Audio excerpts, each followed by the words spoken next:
Hi everyone. So today we are here in conversation with Dr. Sapna Modi, who is the Dean of IES Management College, Mumbai. We'll be talking to her to understand more about the institute and the PGDM program. Hello, ma'am. Welcome on board. Thank you. It is certainly a pleasure to talk to you this afternoon. We have got a bunch of questions which is again coming up from the students. So we'll come and talk to personally to you and get all the answers what the students are seeking. To begin with, we know that B schools are not the placement agencies, right? It is always the outcome of quality education and the exposure that the institute offers to the students. So please tell us elaborately, how does IES ensures the quality education and the best of the exposure to be given to MBA students? Yes, thank you. A very apt question when you talk about higher education. As you know that we are moving towards new education policy 2020. Even IES now is moving and heading towards the same. Now, as per this NEP policy, we are moving towards sustainable and quality education that we want to deliver to students. Our complete focus now has changed onto outcome-based education. Now, again, to spell out what exactly is outcome-based education, student once enrolls with us becomes a part of our family. The 2 years education that students get based on whatever syllabus, whatever curriculum we have, based on the specialization course that students will select.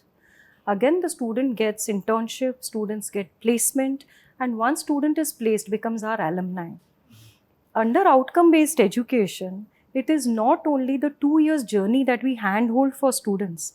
Even when the student passes our institute as an alum, we keep the track record of that student, how the student is doing and what performance he is at particular organization after 3 years down the line, after 5 years down the line, as well as after 7 years down the line.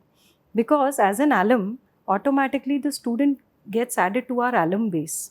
So when I talk about our alumni base, we have more than 5,500 alumni who are already existing with us and who are onto various other roles and multiple special roles in organizations, right from managerial level to a GM level to the vice president level.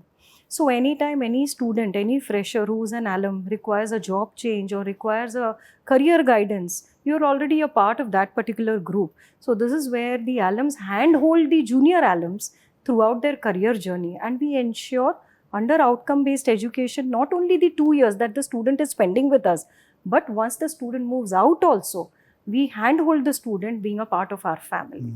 So amazing.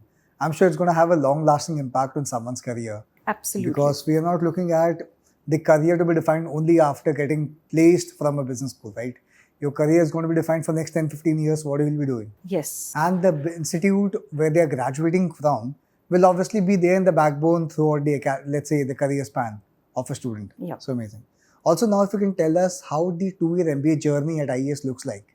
What happens when someone joins the institute on the level of induction till someone who gets the placement done and graduates out of the college? So here we believe in holistic development of a student. So now for holistic development, there are 2-3 important pillars of an organization. One is the alum, which I already explained. The other is our teaching learning process, which is again very rigorous. So when we talk about students coming to IES, obviously 2 years is going to be very tedious and tiring kind of a journey for the student, because our curriculum is enriched with lot of experiential learning as well as classroom sessions. And every year we curate our curriculum based on the industry inputs that we get. So this is the way we make our curriculum very rigorous. Now again, when I say rigorous, we go through various teaching pedagogies. It's not only the classroom session that student is expected to go through, it is also, we inbuild a lot of case studies which our own faculties have designed and curated. We have Harvard Business Review, subscription that we have taken, and students get individual subscriptions and individual logins for that. So through that also students get a lot of certifications of HBR. Again, our USP is Bloomberg Lab, right? So we are just the second institution in Mumbai who has this kind of a terminal, 8 terminals, wherein individual students again get individual login to that particular Bloomberg Lab. So it's a practical experiential learning that we provide. Along with your teaching, we also sensitize students to the other economic zone. That means we have our NGO cell, which does lot of social activities. Now, this definitely it is the best rich experience that a student can get. The reason being, if student wants to pursue a further career in academics or wants to get associated with some great companies, FMCG companies like HUL, ITC, Colgate and others, this is where they see what kind of rural exposure the child has. If the student wants to pursue further studies in the international global environment, again some points are added. So we have various NGOs like Rotary, Lions Club and other NGOs also of corporates which are associated with us, which gives live practical training to students for NGO activities. A lot of self-help groups also which we have joined. So it's a kind of experiential learning that students get, kind of life projects that students are doing for these self-help groups under the guidance of faculty.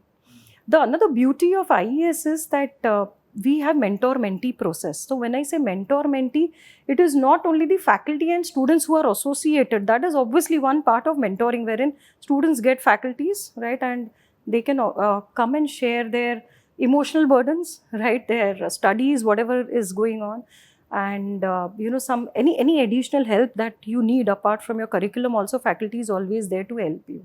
But beyond that, we also have peer mentoring session. So when I say peer mentoring means here the senior students handhold junior students with regards to their curriculum difficulties. Along with that, we also have alums who come and handhold your existing students. So in this way, again, holistic handholding, peer mentoring that we have. Then, as I told you, experiential learning, we do a lot of live projects for various specializations. We have marketing, finance, HR, business analytics, operations and supply chain and pharma. You name it, and we have a lot of companies which gives you 2 weeks, 1 month live projects. And we also send students for for these projects because again, it's an experiential learning. So we believe holistic development, that means student learns in classroom as well as in the markets. Right, so this is the way we holistically develop a student's career. Yeah, it seems like the entire ecosystem has been there in place. Absolutely. Right, to have touch points from all the stakeholders, whether it is the faculties, alums, the industry outside, the peer mentors, everyone. Yes. Right. So amazing. I think you also mentioned about a new specialization which is pharma management. I want to understand what is the philosophy of coming up with a new program altogether. Wouldn't a 2-year PGDM program solve the same purpose of the current problems of pharma industry, or do you think 2-year program was in need of the hour, which can actually solve the core purpose of pharma? So we have PGDM especially in pharma as well. Now students who are very focused to get placed in pharma sector, right? So for them, having the pharma background is essential. Yeah. So this is where we have a lot of management development subjects for them along with pharma specialization subjects. So they can get easily placed in some pharma sector or healthcare sector. Yeah. So it's a focused niche for a focused set of customers, students who are looking for that. Yeah. So considering this, it's again my personal question basically. What do you think would be the future of management education? Do you think more sectoral programs will grow in India, or do you think the general MBA program will serve the purpose for all the... So honestly speaking, more than the sectorial thing or more than the general programs, right? Now companies are moving for skill-based, right? I think slowly gone are those days where we can say, okay, I have specialized into marketing management or a human resource management. What exactly you're good at marketing? Are you good at handling customers? Are you good into sales? Are you good into copywriting? Are you good into PR, etc. Right? So students have to develop some skills into that particular specialization, and this is where we again help them in understanding to what they are good at. So we have one particular program called Industry Readiness Report module. Okay, so under this particular program, we map the students on various skills right from their first trimester. We are trimester based.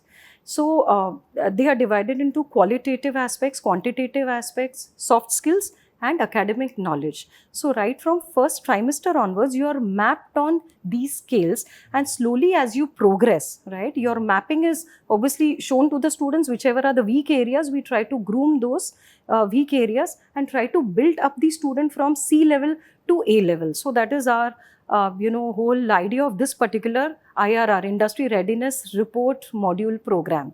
So, and this is where, we enhance the skill of that particular student.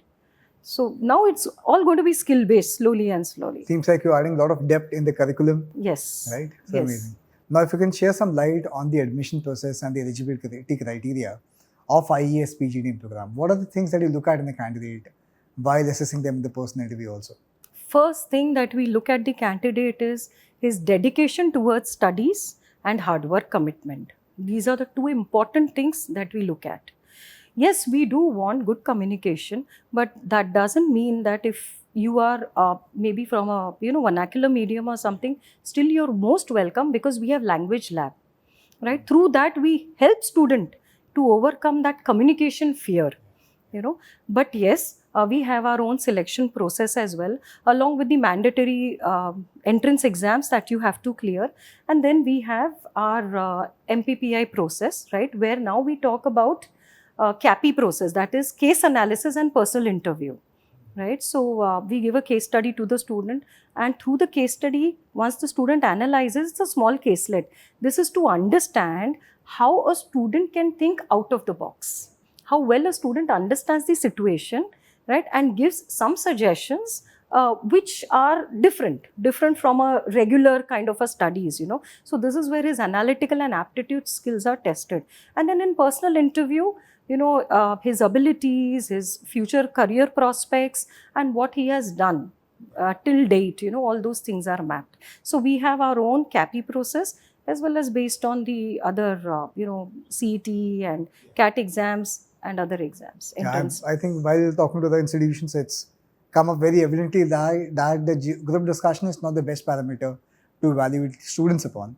Problem identification, problem solving are the two important skill sets what B schools would teach them, and possibly they would even consider, if at all this comes as a prerequisite within the student themselves. I think that's the best parameter on which they can be evaluated. Absolutely. Yeah. In the end, ma'am, what message you want to share with the students who want to apply for IES? What should they be ready with before applying or before considering the college? So my appeal to all students is that if you really have dedication towards hard work and you're willing to change your life, please, you are welcome and to join our IES family. And rest, everything we will take care of. You just have to be dedicated and compelled to work hard. All right, Dr. Sapna, thank you so much for taking time out and talking to us and patiently answering all the questions which has come from the students. Thank you so much. Thank you so much. Thank you.